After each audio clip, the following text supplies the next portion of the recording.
Hello students, today we are going to start with part 9 of Solow model in which we will talk about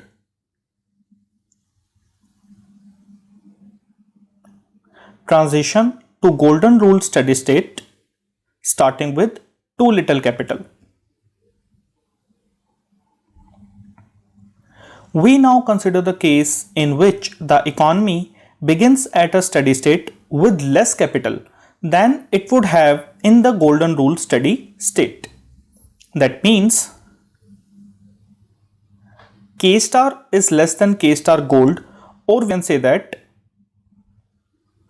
saving rate is less than S gold.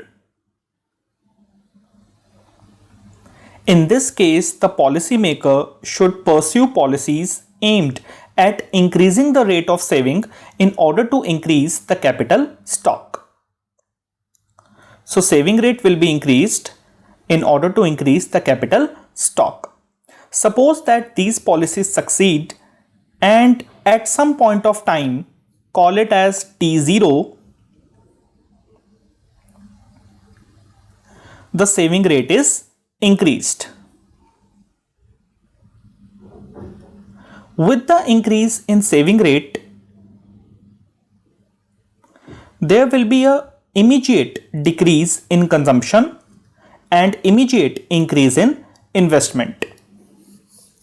We know that output is either consumed or saved, where the smallest denotes the saving rate.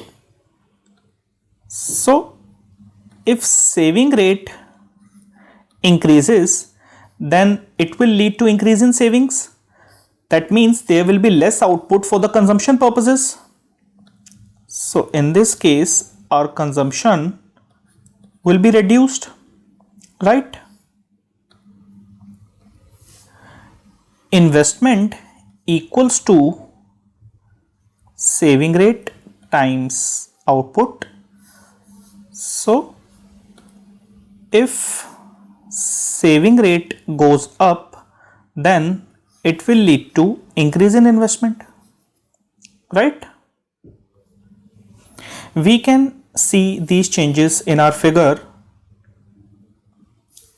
With the increase in saving rate, there will be the immediate decrease in consumption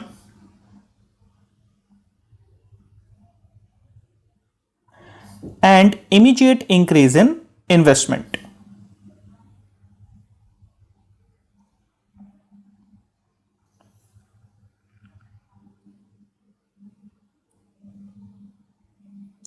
Before the increase in saving rate, investment was equal to depreciation. That means economy was at steady state. After the increase in saving rate, investment is greater than depreciation, because as we have seen that with the increase in saving rate, investment goes up. So after the increase in saving rate, investment will be higher than depreciation, and that means economy is no longer in steady state. When investment is greater than depreciation, gradually capital stock will start to rise, and this will lead to increase in output. Increase in output will lead to increase in consumption and increase in investment. Consumption depends upon output. So if output increases, then consumption will also increase, and investment equals to SFK. So if output level increases, then it will lead to increase in investment, right? These variables, output, consumption and investment, these variables will continue to increase until we reach new steady state. So output will start to increase, then consumption, and finally investment. So these variables will continue to increase until we reach the new steady state, that is the golden rule steady state. Because the initial steady state was below the golden rule, the increase in saving eventually leads to a higher level of consumption than that which prevailed initially. So you can see higher level of consumption than what it was at the initial steady state. Clear?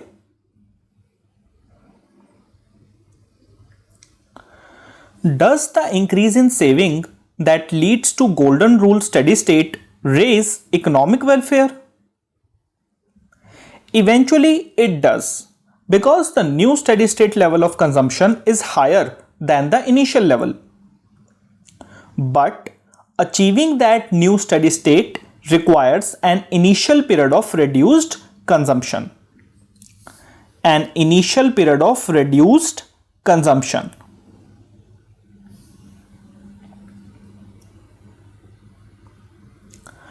When the economy begins above the golden rule, reaching the golden rule produces higher consumption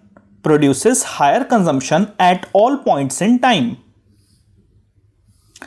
However, when the economy begins below the golden rule, reaching the golden rule requires initially reducing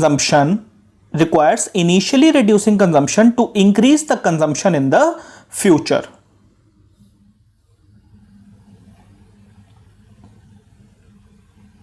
Reaching the golden rule achieves highest steady state level of consumption and thus it benefits future generations.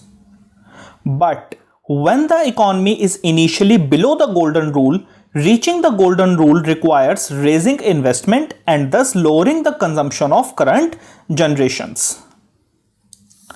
Raising investment and lowering the consumption of current generations. Decreasing the consumption of current generations.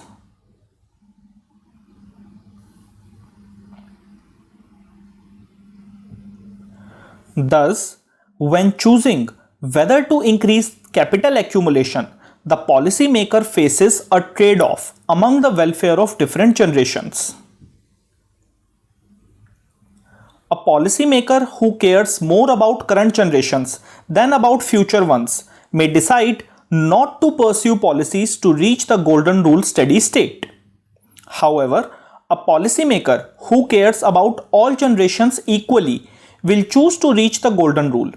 Even though current generations will consume less, an infinite number of future generations will benefit by moving to golden rule. Thus, optimal capital accumulation depends crucially on how we weigh the interest of current and future generations. The biblical golden rule tells us, "Do unto others as you would have them do unto you." If we heed this advice, we give all generations equal weight.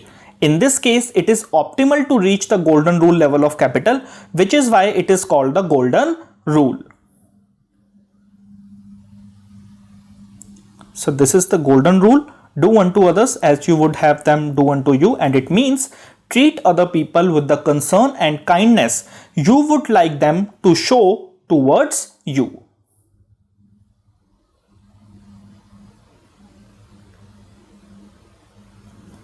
Thank you.